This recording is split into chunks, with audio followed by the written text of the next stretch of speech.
Your source for everything paranormal. Para-X. The views expressed and the opinions given by the individual host and their guests do not necessarily reflect those of Para-X, its affiliates, or its sponsors. It's always time for the dead to shine in Hollywood.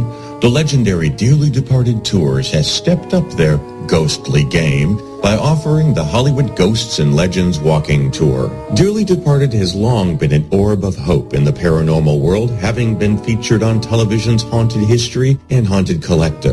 Their terrible tales have been made infamous in Marla Brooks' The Ghosts of Hollywood books. The new Ghosts and Legends Tour is a 10-block, 70-minute dusk-time stroll down the Boulevard of Broken Dreams. You'll be guided through the golden age of Hollywood and see where the unearthly Bela Lugosi, Lon Chaney, and the calamitous Black Dahlia are still said to linger.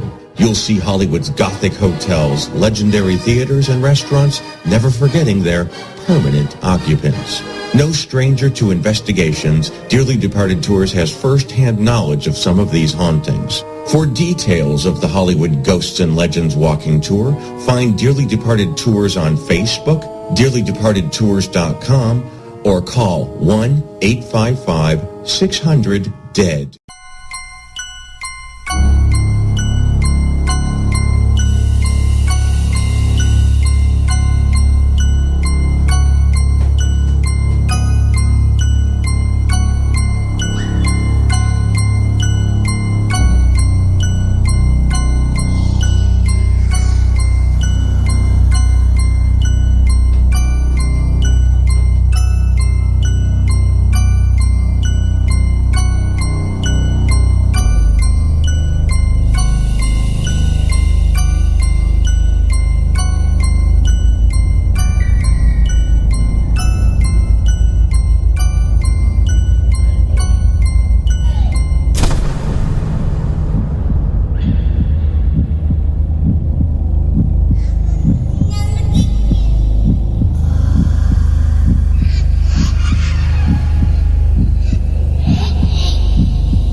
Welcome to Stirring the Cauldron. Now, here's your host, Marla Brooks. Merry meet everybody, and welcome to Stirring the Cauldron once again here on the Para-X Radio Network. You were just listening to Footsteps in the Dust by Midnight Syndicate, and that's because my guest tonight is a famed ghost hunter, Richard Sennett, and I'm sure he's heard a lot of footsteps in the dust during his long career in the field. You've seen him on the History Channel and Discovery Channel from time to time because, he's got many decades of experience as a world-renowned paranormal investigator and ghost storyteller, as well as being an established historian and lecturer specializing in early California history and, more locally, the history of the establishment of the cities of Ventura and Ojai, and the founding of Ventura County as well. And tonight we're going to be talking about Weird Ventura. And that's not just because I used to spend weekends there during my youth. I didn't turn it weird or anything. It was weird before I got there. And so welcome, Richard. You agree. There are weirdnesses in Ventura, are there not? That is very true. Yes, I've documented many of the strange history, bizarre events, and ghosts said to wander and walk in Ventura. Mm-hmm. Now, I want to start out, though, speaking of ghosts, I want to start out by saying that I'm glad you're now back amongst the living, because a few months ago it sounded as though you might have ended up being the ghost that was hunted rather than the ghost hunter. So how are you doing now? Oh, I'm doing much, much better. But no, I had a massive heart attack. And I had to go to UCLA, and they cut me open and did a bypass and a valve replacement. And in fact, I almost died on the operating table, but I didn't, and I'm here, and I am recovering. That was almost exactly 6 months ago that I had the operation. It really saved my life. And now I'm healing up, and I hope to get back involved in hunting ghosts and doing tours and having fun. Well, I know you've been doing some of that a little bit, and it is something that you have to ease yourself back into, but it probably came as quite a shock to people 6 months ago when somebody sent a note saying that you were on death's door and planning your funeral. And that was not a good thing to hear. So just wanted to say welcome back and glad you made it, because you're one of the founding fathers in the field, and you would be sorely missed, and this is too early for you to go, just so you know. Well, I have had some people think I am dead already, and they called me and said, "Oh, you mean you're still alive?" And no, I'm still very much with us, and I hope to be here for a while longer. That's my goal. I still have things I want to do and things I want to see, and questions I need to have answers to. That's right. And I want to, this isn't the first time on the show for you to be here, but I have a whole slew of new listeners all the time, and there's always a curiosity about how people get into this field. So I know your interest in ghosts and paranormal started way back in the late 1970s after a personal encounter, correct? That is exactly right. That's what started me out. I was doing archaeology, and I was digging at one of the old California missions, San Antonio de Padua, in 1978. I was with the field school there, and late one night I was walking through the courtyard and saw a monk with a candle. You had robes, a hood, the whole bit. Now, that didn't scare me because monks still live there. It's an active monastery. So I walked up to talk to him, and all of a sudden he abruptly vanished. And I stood there with my mouth open. What in the world had I seen? I was certainly unprepared for it. And that event is what stimulated me to investigate ghosts and to go out to haunted houses and meet with fellow ghost hunters and read everything I could on the subject. In fact, in 2006, a group named me one of the top 10 ghost hunters in the United States. Nice. Which is a high honor, and what I totally didn't expect. I asked, well, how could I be one of the top 10 ghost hunters? There's got to be other people. Well, I found out why. All the other greater people are dead. I'm still out there hunting ghosts, and they are ghosts, I guess. And so I continue to work and write. I can still do some things now, even though I'm recovering and getting better all the time. But I can still write, and I have penned a bunch of different short stories and novels, and of course a book on my findings of strange happenings in Ventura, which will be, of course, titled Weird Ventura. And Ventura, for people that don't know, let's kind of give them a geographic thing, and where is Ventura and what's it all about? Well, we're just south of Santa Barbara, about 32 miles, and north of Los Angeles, right on the California coastline, and it's a beautiful little town. It's my hometown, so I kind of grew up here, and I live here today, and so it was not too hard for me to collect the information. I know a lot of the people personally who've had these encounters, and I've had a few myself, which I've included in this new study. I've just got a new story today about the Olivas adobe. One of the staff people were there, and they saw a little boy with a brown top, a coat, and short pants, stockings, and hard shoes. He was running around below the building itself in an area called the Memorial Grove. and as she watched, he disappeared. What's amazing about the sighting is she isn't the first one. Another person about 2 years earlier saw the same boy with the same configuration, only inside the house. He described it as looking like Bruce Munster out of the old TV show, The Munsters. Wow. And tell people a little bit about the Los Olivos adobe, because that is quite historical, right? Oh, yeah. It was built in 1847. It's a large two-story home of a wealthy ranching family of Raimundo Olivos. And it had to be big because he and his wife, Theodora, had 21 children. Ouch. Yeah, ouch. No twins either. All 21, live birth. And most of them lived. So you had two died and three died, or two died in infancy, one died as a teen. And the rest survived and lived to be quite old, as a matter of fact. And so there's lots of Olivoses around because of their proclivity. But even back 130 years ago, this was a large family.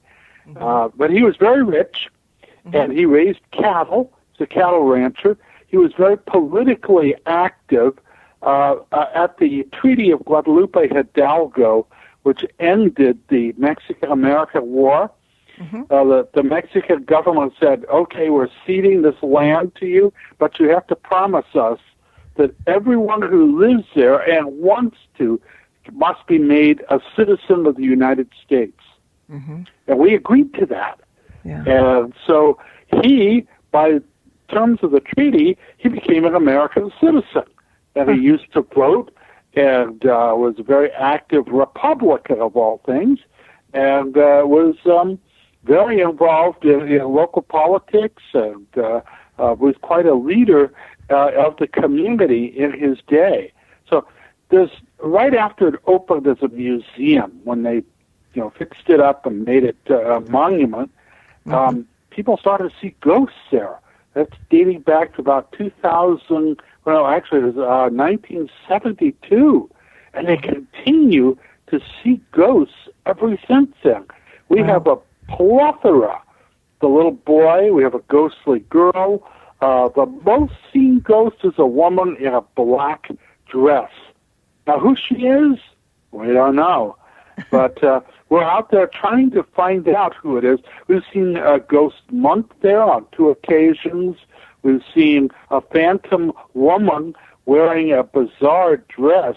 I had to actually talk to an expert on 19th century clothing, and I had someone draw a picture of what they saw.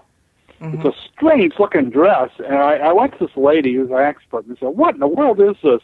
She said, oh, it's a wedding dress from 1895.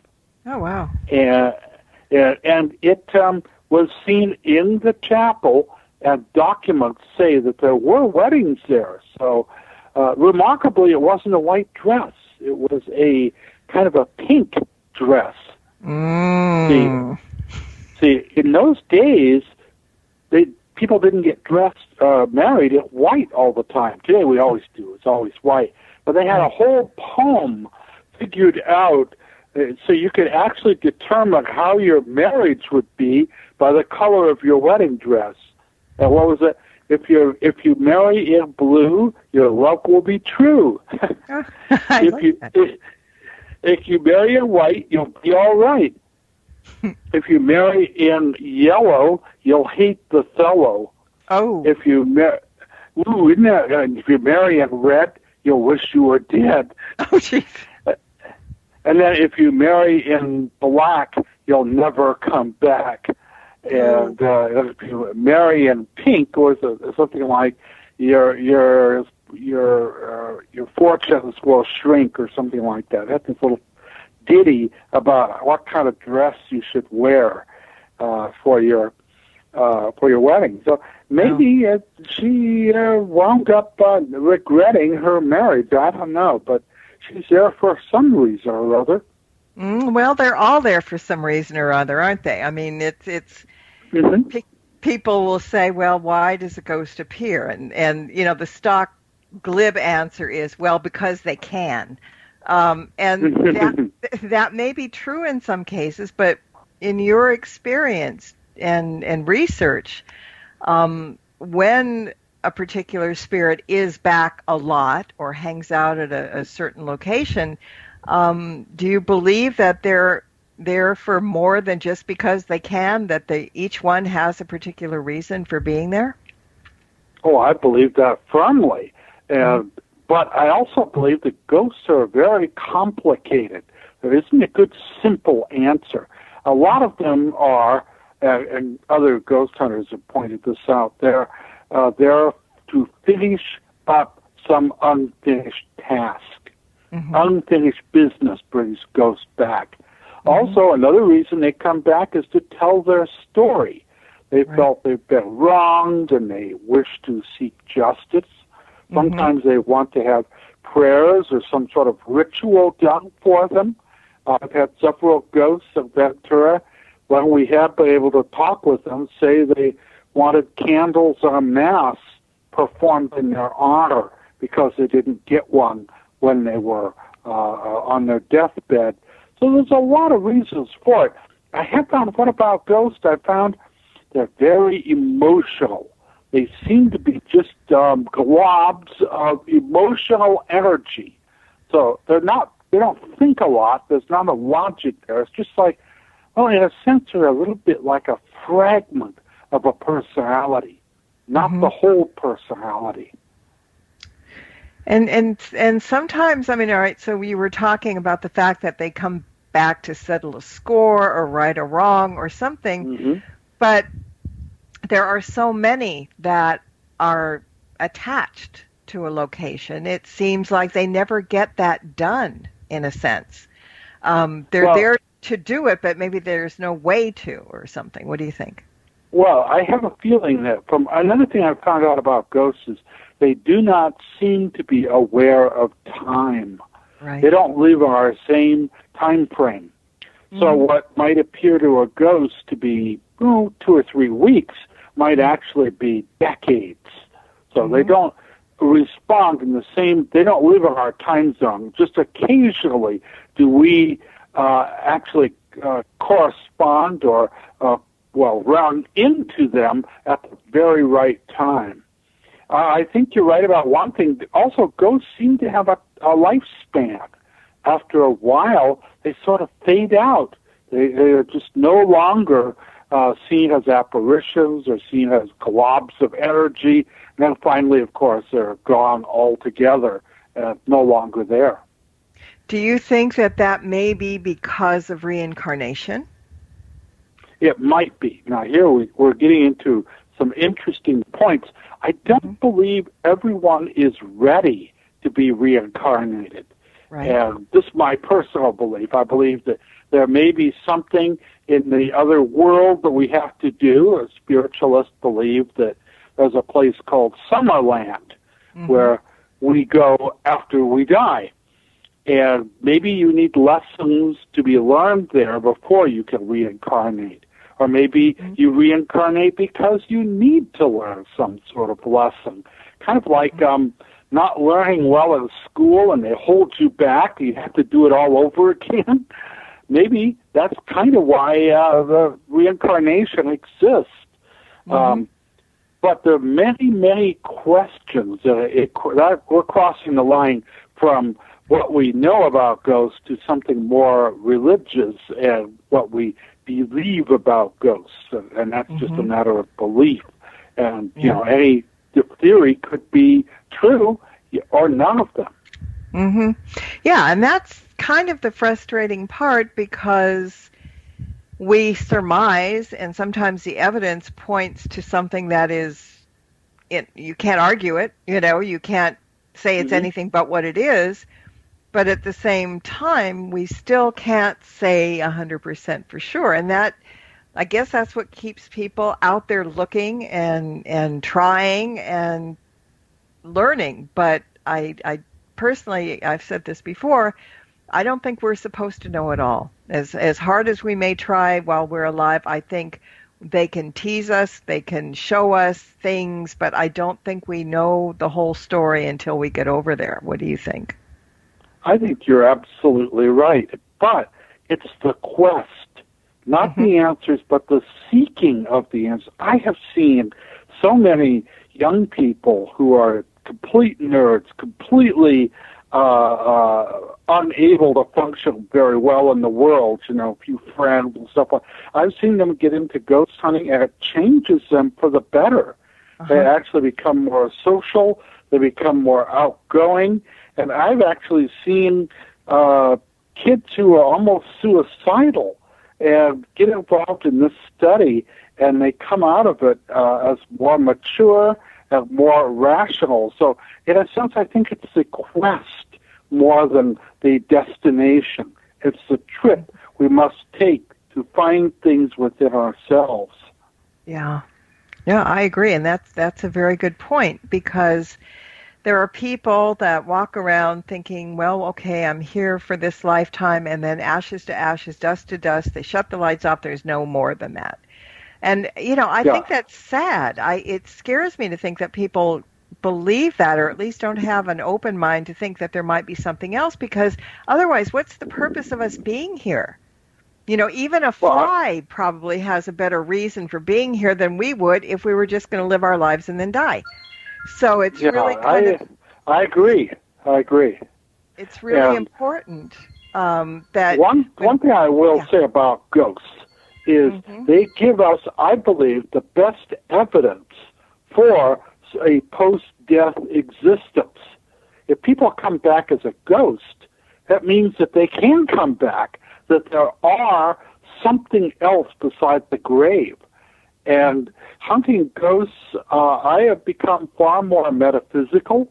I do not fear death because I see it continuing on to the next realm, whatever that might be.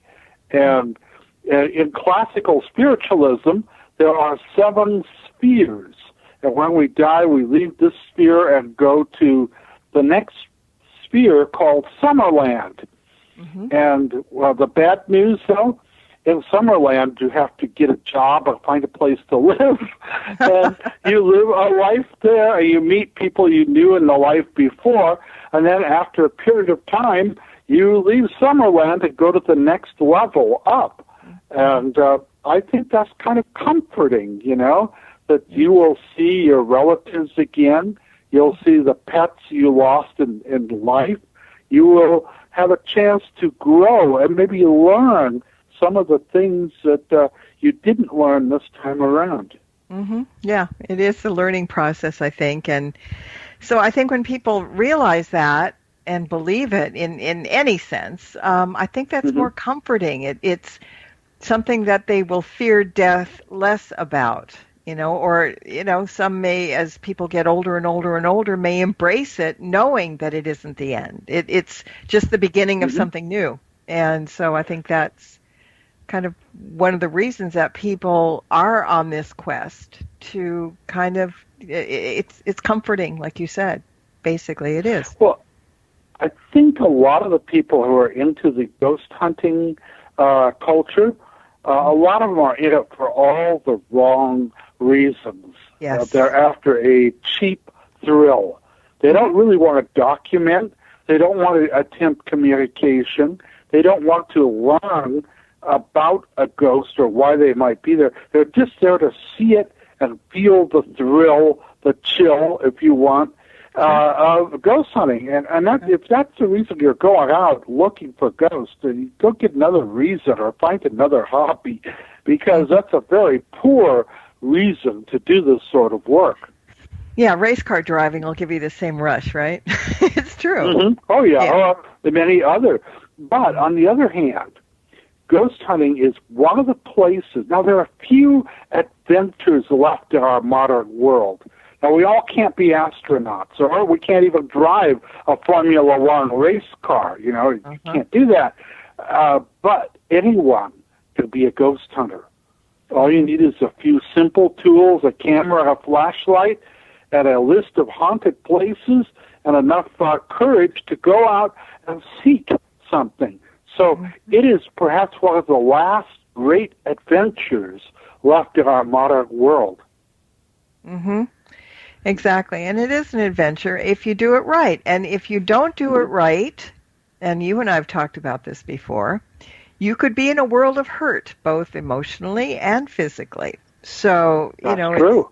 It's not just getting the flashlight and the millimeter out there. You got to know what you're doing. You got to study your craft, just like in witchcraft. We have to study our craft. Mm-hmm. Anything that you do, you have to learn about it before you get out and do it, because a ghost, it's not all spirits out there. There are elementals. There's all kinds of stuff out there that could technically hurt you. Yeah? Yes, very true. As a matter of fact, when I first got involved in the study, I figured, there must be a rational, scientific reason why there are ghosts. And every time I kind of married myself to a theory, the information I gathered knocked it into a cocked hat. And I again started to believe that ghosts were all safe. There were no evil spirits. That's just talk. And then after 9 years of hunting ghosts, I, ran into something really negative. And I had to rethink my whole philosophy. There really are bad things out there. As I tell students in my class, not all ghosts are Casper the Friendly Ghost. Right. There's a few that are really evil things. Now, fortunately, they're a minority, maybe 5 or 6% of the population of ghosts and hauntings, but it's enough, and they can be very formidable, and they can be quite frightening. And the thing of it is, and I believe this, that from life to life or from life to spirit, we still kind of carry the same personality. We still carry the same DNA. People think that once you cross the pearly gates, you grow wings and you wear a halo. If you had wings and a halo in this life, you might be that way. But if you were disgruntled, if you were angry, if you were a murderer, for example, if you were, a really hateful person, you're going to be that way as a ghost. It may take a few lifetimes to work that out, through karma or whatever. But, that's why there are a lot of out there that just are not the ones that you particularly want to get to know. And you need to know what to do in case you come upon them. So very, very true. Yeah. So there's a lot more to it. It's a complicated subject, and ghosts don't fit neatly into one box. I wish they did.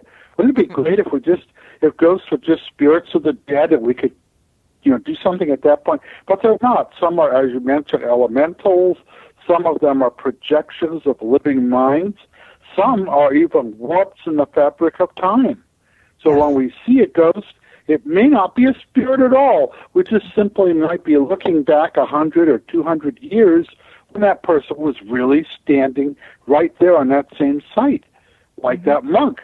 Maybe I was looking back in time, and the portal between my time and his time closed, a natural portal, and that's why he appeared, seemed to just vanish before my eyes.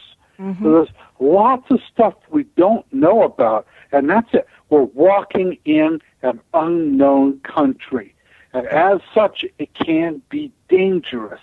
So I have had so many ghost kids who got into it for the wrong reasons come up against something bad. And actually, one of them now is a born-again Christian. He turned his back on all evil and just embraced Jesus, which I don't know. Maybe that's good. I'm no judge, but it's these things happen. And yes, people have died on ghost hunts. I know one case, a guy was looking for the haunted train in North Carolina. And he was on this trestle waiting for the ghost train, and a real train came and hit him and killed him. Yep. Another lady was in New Mexico looking into some old adobe buildings. she got very sick with the Hanta virus left over by mouse droppings, and it killed her. And so you have to be careful.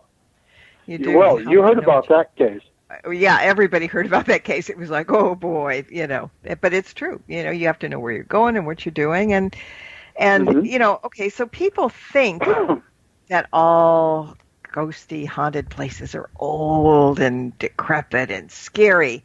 But we have a few listed that you told me about that are pretty much, 20th century, 19th century. They're not old buildings, but they are, in fact, haunted. One of them being the Ventura City Hall. Well, it's actually celebrating its 102nd birthday coming up. So it's 102 years old. It doesn't look its age. It doesn't look a day over 60, really. But it used to be a courthouse. Now, another thing I found, wherever people undergo great stress, that's haunted. Yeah. And that was a courthouse. So what could be more stressful than being tried for murder or something like that, And so I think, and I have found this is the case, many courthouses, old and new, have ghosts. If you want to look through the southern states especially, there are many of those old courthouses dating back to the Civil War are in fact haunted by a plethora of ghosts. And of course our courthouse had a jail attached where the people were incarcerated for their trials and all, and many were found guilty and sentenced to death. So these are, I think, reasons why these places do have a ghostly presence. One of the ghosts, by the way, is a judge at the courthouse in a black robe. And I did some research. See, whenever I get a ghost story, I have to do the research. And I found out that a judge had died there. He was on the bench at the age of 92. And I don't know if I want a 92-year-old judge. He wasn't feeling well, so he went to his chambers, left the court out of session, laid down, and had a massive heart attack and died. And now he seems to be trying to go back to his courtroom. I guess he thinks he's overslept. It's been like about 50, 60 years now, but he's overslept a great deal. And they see him rushing back. So, again, we have an unfinished task. He wants to finish this case. And, of course, it was finished a long time ago. Yeah. I got a comment from the chat room that about hospitals. Do you get the impression, because I know you did a lot at the Camarillo State Hospital, which is a mental, or was a mental institution, but do you get the feeling that hospital rooms or every hospital in general is haunted? Oh, yeah. In fact, I would believe, again, we're talking about that stress factor. And I've talked to many nurses, doctors, and patients who tell of different ghosts. One was a nursery where a young baby died in the care of a nurse, and so that baby crying is still heard. People have seen ghosts all over. Matter of fact, when I was recovering from my surgery, I was kind of on the lookout for ghosts because my mother told me that when my time comes, she would come for me. She never did. So I guess it wasn't my time. But a little girl walked in, I guess about 10 or 15, or 10 or 12, and she just walked in wearing a hospital nightgown. She walked up to me and disappeared. So there are ghostly sightings all over. Now, was that my imagination? Was it a real ghost? Was it a product of the medications I was given? I don't know. But I do know that I saw that figure. I told the nurse about it. She said nothing, just kind of gave me a funny look and walked out. So maybe others had seen something there. I do not know. But I do believe hospitals are haunted. Another place is haunted that nobody really dies in them. Theaters, where they put on plays. Yep. Oh, well, in fact, I give you a challenge. Find a theater older than 20 years where they routinely put on plays. Find one that isn't haunted. They all are. And this is a tradition that goes back to Shakespeare's Globe in London. So it's now why is that the case? Do ghosts want to be actors again? I think this is my theory. It's a take. What do you think of this?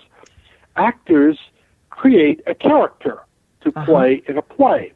Right. They do the play, and then, of course, they receive energy from the watching audience. You know, a gasp or a laugh or what have you. And then when the actor goes home, they have created something that stays on. The play continues after the actors go home and the audience is gone. So I think it's a form of projection that is causing these sorts of apparitions. And that might explain why people have been seen as ghosts, identified, but people who never existed, like Tom Sawyer, Huckleberry Finn, characters from fiction. Where Sherlock Holmes has been seen as a ghost, but he never was alive. The interesting case, back in New York, there's a house called the Spy House. And it's an old house, dates back to the Revolution. They see a man with a black hat and a black cape. His face is concealed, and he lurks around the house. Of course, he's wearing a cape and a black hat, so they call him a spy, right? Of course, as you know, spies don't dress that way, except in the comic strip. But a guy did a research on that house and found that it wasn't haunted until the late 1930s. And then it was rented to a guy named Maxwell Grant. Do you know him? No. He's a famous magician. He worked with Houdini, but he also wrote books. And he was commissioned to write stories about the shadow, the man who could cloud men's minds. And he had to write 2 novels a month. And he grew to hate the shadow. So he would wait till almost deadline, 3 days before he had to turn the story in, sit down and madly pound out a story and submit it. No second drafts, nothing. He'd just submit it the way it was. And then he'd play around for a while with his check, and then the last weeks of the month, he'd sit back down and pound out a new story about the shadow and his adventures. Well, I think that his pounding out that story, in his mind, he left something behind, an impression that got absorbed by the environment, and now under the right circumstances, it replays, and we have Lamont Cranston walking through the house again and being misidentified as a Revolutionary War spy. Well, he created a thought form, some people would say, which is pretty much what you're saying, and I believe that that's very possible to do, and that's why people need to watch what they think about too hard about, because if there is a great deal of emotion and it's negative, you can create your own thought form, and it'll come back and bite you in the butt. So very true. There you go. That's why in white magic, you're always supposed to do good stuff, wish people blessings, wish them to earn a lot of money. Then if they bounce back, as they sometimes do, it'll just fall on you, and you'll get a check in the mail or some blessing of your own. But if you get tempted by the dark side, all those negative thoughts can bounce back and hit you too. Exactly. I agree with that 100%. Tell me a little bit about the tiki bar ghost woman. That just sounds so much fun. It is. The new fad these days are tiki bars, which is bizarre because they're an old fad. They were very popular in the 1950s. Then they lost popularity. Now they're coming back, and they have exotic drinks and Mai Tais and all, you name it. They've got a whole bunch. Well, here in Ventura, they got an old Victorian house, and they built the bottom part of the house. They turned it into this tiki bar. And even when they were putting it up, they started to see the figure of a ghost woman. But of course, she is augmented by other bizarre things. You see, they hired a Hawaiian to be the cook. Okay. Big fat guy, actually. And he comes from Hilo, and he's an old Hawaiian family. He's a real native Hawaiian. And he brought with him from Hilo a tiki, a big wooden tiki of one of their gods. And he put it in the kitchen, and he put offerings to the tiki god for good luck, you know? Well, right after that happened, they started to notice things moving around, and they would put offerings in front of the tiki, and he would come back, and they would have been consumed, the glass of alcohol drank or the cookies or stuff consumed. At first he thought it was the staff maybe munching him, but he put them out in the morning when they closed up. Then he came in the next morning and he found the little things had been eaten and moved. Now, remarkably, the tiki was so cool, they moved it from the kitchen, where only the staff could see it, out to the patio, where the customers could enjoy this beautiful carving. And wouldn't you know it, a few months back, we had a terrible rainstorm and a windstorm. A huge palm tree on the street collapsed, and it fell straight down. And they had a whole patio full of people. And one lady was hit, but she went down, and she wasn't crushed by the palm tree because it fell onto the tiki, and it saved her life. Because if the tiki hadn't been there, she might well have been crushed or met her end there. So that they praise the tiki now, and they don't plan to get rid of that particular artifact. But he wanders, or she wanders, the whole building, this ghost lady dressed in the styles of the 19th century. That's a nice place to hang. Do you think that she has anything to do with the tiki, or do you think she has something to do with the Victorian manor where the bar is now? I think she does. I think, but I don't know. Maybe she's interacting with the tiki. But they see the tiki now because it saved this lady's life, and actually prevented the palm tree from doing more damage than it could have really been a disaster. So they're very, sometimes your ghosts of paranormal things can be very positive. They're not just negative. In fact, that's one of the things I hate. On the TV, on the news, everywhere we go, it's always negative, negative, negative. Ghosts are demons, ghosts are evil, ghosts are going to get you. And of course, that's not the case. Only a minority of the ghost population are negative. In fact, there are probably more ghosts that will help you than hurt you. Yeah, and, you have to realize that there are ghosts of strangers, but there are also, I think that our families, our ancestors follow us around.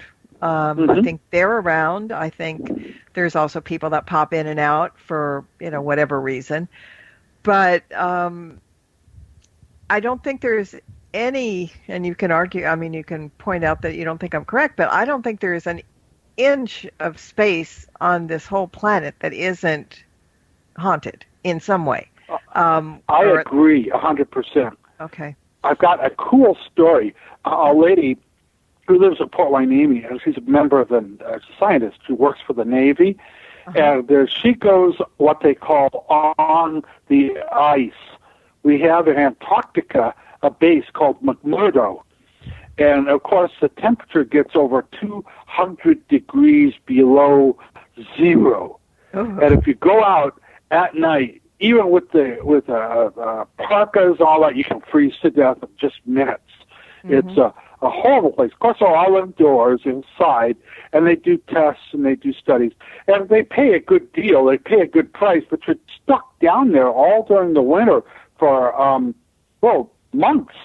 And she told me that she was there, and in the middle of a storm, she looked out the window onto the landscape of Antarctica, and she saw people wearing old-fashioned parkas, like with the bird expedition in the 1920s or even earlier.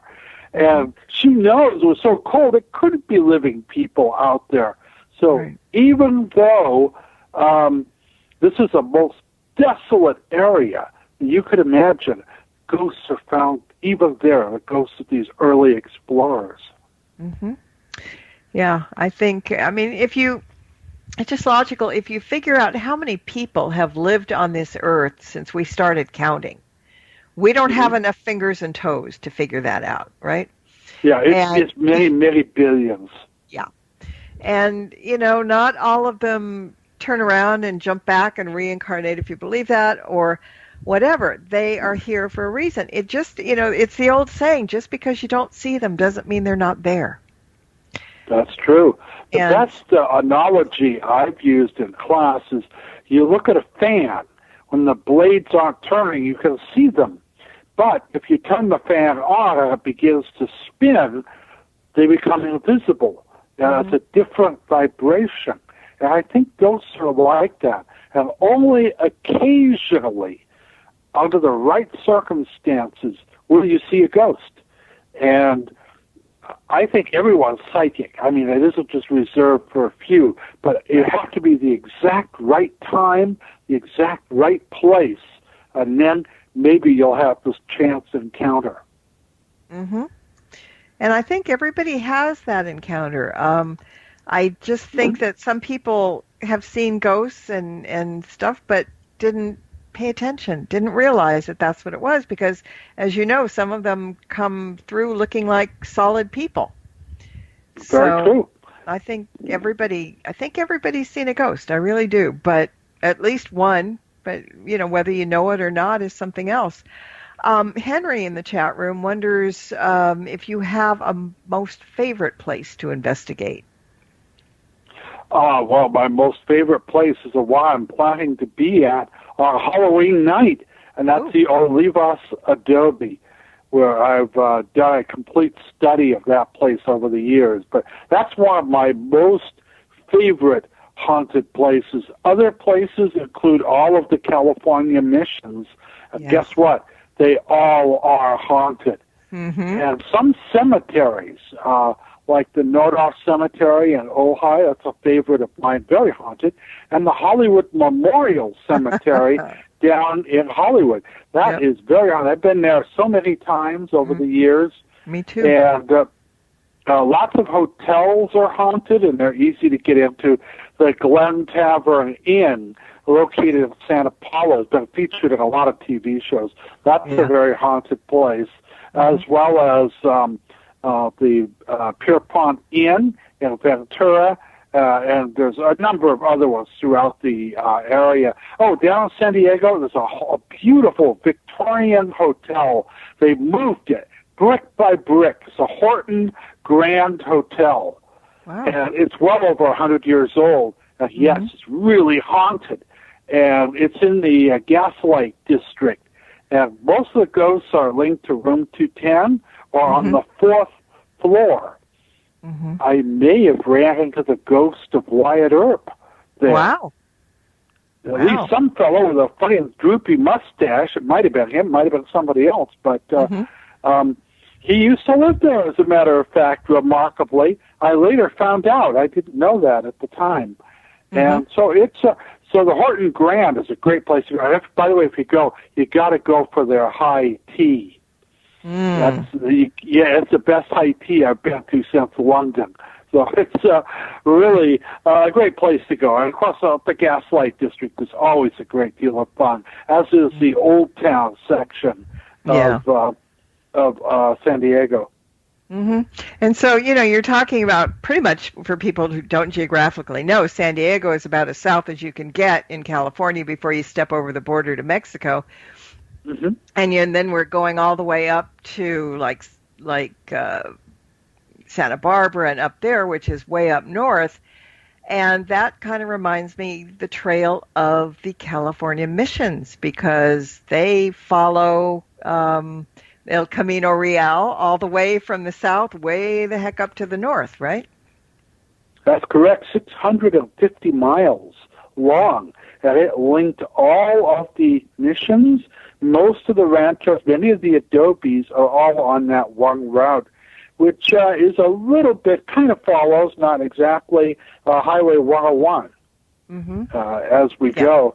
And all the missions are haunted. Santa Barbara is a great place, and a lot of ghost stories there. You know, Santa Barbara is a good place because I've gotten so much EVP. That's ghosts on tape, if you will. You just go in with an empty, with a tape recorder or a digital sound maker or sound recorder, and guess what? I have gotten back voices. A friend of mine who's Jewish, by the way, he went to this first time he ever went to a mission. He was out with his tape recorder. He was in the main church. They had had a baptism that day, and the baptismal font was open. And he looked into the water and saw a face, and he was taping. Later, he played it back. There was a voice saying something in a foreign language. And we listened to it. I listened to it. It was French. And that's kind of remarkable. Not Spanish. You think it'd be Spanish, right? It was French. Yeah, we found a French speaker, and we played it for him. And he said, all it said was, "Remove your hat." He was wearing a hat. And because he's Jewish, he didn't know any better. That's not what you do at a Catholic church. And I later did the research, and yes, after the Spanish priests, there had been Mexican priests. They were followed by a whole order of French priests. So that was accurate. But lots of weird stuff happens. But EVP is great at the Santa Barbara. Another place that I recommend it highly for any ghost investigator is La Purísima Concepcion, Irlampo, California.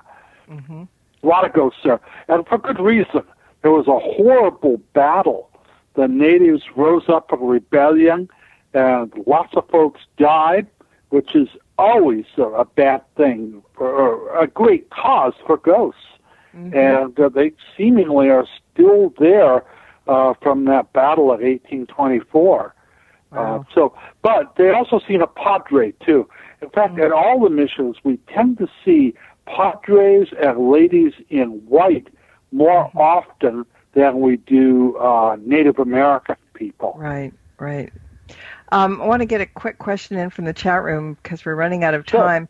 But they're asking, have you heard of any ghosts at Rubicon Theater here in Ventura? Oh, yes, I have very much heard. There's a guy in the white booth who has been seen time and time again. But he's just in the white booth. He only appears during rehearsal. Now, all theaters are haunted, and this is the guy in the white booth may well be just the ghost of someone who enjoyed the theater. I've heard rumors, and that's all they are, that there's also a ghost downstairs that might be linked to the time when that building was a Baptist church, which it was for many years before it was converted into a theater. None of these ghosts are bad, though. In fact, they all seem to love the theater and will try to help as much as they can. Well, I think if I were a ghost, I would hang out at theaters just for some entertainment. You know, I mean, there are things that you miss that you can get back by going and sitting in a theater and watching your favorite play, for example. Well, they have some great plays over there. It's well worth it to say. They have unique stuff you can't find anywhere else. It's not like an amateur house where, you know, a bunch of housewives and carpenters try to pretend to be actors. These are real actors who really know their stuff, and it's a great small venue where you can actually get, within feet of the action and really get to see an intimate look at these great plays they produce. Yeah. I think, it sounds funny, but I think even ghosts need to be entertained. May well be. They entertain us sometimes, not maybe in a good way, but I think they need a little break from the ethereal area in which they're living, so they kind of need to step aside and enjoy a little R&R. Yeah. I think so. I think that works. Richard, you have a lot of things coming up by the end of the year, and I want people to know where they can, well, they know about them, and then know where they can find you to get all the information. But what do you got coming up? Lectures, tours? What do you got? Oh, I've got classes, lectures, tours. Most of the things are in October. We're going to do a special tour, a ghost tour, which is kind of a tour and ghost hunt at City Hall on the very 1st of October. And that is from 8 to 10. We're going to be walking through that old building and some of the areas where ghosts have been seen. And then on the 8th and 9th, up in Ojai at Brocoli's, they have a thing called the Haunted Hayride. That's all for last, but I'll be telling ghost stories from the Ojai Valley up there. And then on the 15th, I have the Ghost Bus. We get on a bus and go to haunted places throughout Ventura. And these are all new stories that depending on what I'm researching at the moment. And, of course, on the 22nd, which is a Saturday night, I'll be doing Cemetery Park in Ventura. Mm-hmm. And on the 31st, I'll be at the Olivas Adobe investigating that particular site, and we'll be there until midnight, which, what better way to spend Halloween, right? At an old 150-year-old haunted site. Mm-hmm. Yeah, that's amazing. And, I mean, I'm all about the history, too. You know, I mean, places are nice, but I like to dig a little farther and find out more about them. And especially in areas like buildings that are brand new, you know, and people say, well, that can't possibly be haunted. Well, if you do your homework and go digging around, then you find out what was on the land before then. And that makes perfect sense as to why something may still be haunted. So, well, the Olivas Adobe, last time we were there, 5 people saw, including myself, saw a ghost walk up the stairs, get to the top of the balcony, look at us, and then disappear. So we've had events happen there. So it's a rich environment for paranormal studies. As a matter of fact, I would put it up against the Whaley House or Winchester Mystery House for having consistent paranormal events happen. Now, all of these, of course, you can sign up for at the City of Ventura, the recreation office, either at City Hall or give them a call. The number there is 805 658-4726. Great. And where can people find you? I know you have your website, richardsennett.com. You've also got a couple of different Facebook pages as well, so people can find you on Facebook also, right? Right. You can get me. I'm at Richard Sennett Ghost Hunter, or just Richard Sennett, which is mostly of family pictures. I don't know if that would interest people, my grandchildren and stuff like that. And then the Richard Sennett Ghost Newsletter, which includes news stories about sightings here in Ventura. We saw a little boy recently at the Olivas Adobe, and we've gotten reports. I haven't been able to substantiate them, that the ghost of Johnny Cash is walking the Xander building. Really? Again, I found out that Johnny Cash, the singer, did live in Casita Springs near Ventura and had an office in that building. So maybe he has a good reason to come back for a visit at that particular site. Wow. Now that's very cool. I didn't know that. See, every time I talk to you, I learn about neat things, and I just add more and more places to where I need to go and explore. And it's just kind of perfect. It's perfect. So people can go to your tours. They can go to your lectures. What about the classes? Where are those held? Okay, the City of Ventura is holding a class called Ghost and Haunted Sites or Haunted Houses, and that'll be meeting 3 Tuesdays in October, starting on the 11th, 18th, and 25th. And they're listed as being from 4 to 5 in the evening, but I have to confess to you, they usually go longer. And sometimes I take them out to haunted sites as well. So it is you get your money's worth, And I also many times get my students, I employ them to help me research stuff and compile my data that I've collected in my investigations. Mm-hmm. Amazing. And then also people should know that you have books all over the place, lots and lots of books, and hopefully a couple more coming out fairly soon. So, I know if they go to Amazon.com, they can find both fiction books and ghost books, and anywhere else they want to look. So you're easy to find and certainly worth looking for. So, well, yeah, my one book it's on Kindle. You can download. It's called Phantomology, and it's about. This is a book I would have liked to have had when I started doing this stuff. It's kind of a guidebook for ghost hunters, and so they have that. You can download it for just a few cents. It's not a lot. And I have ghost stories and detective fiction. I write a whole bunch of different stuff just for fun. I'm not. Everyone thinks I'm just a ghost guy, and that's a big part of my life. But I'm much more than that, And so I have 2 books in print now: Ghosts of the California Missions and The Haunted Southland.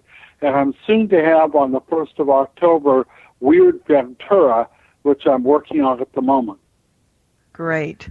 Well, thank you so much for joining me tonight, Richard. It's always a pleasure, and let's not keep it years apart like we have been doing. Let's get you on a little bit more often, because I love hearing the stories. I love talking about this with you, and I think everybody that's listening in will agree with me that they would be happy to hear you again and again.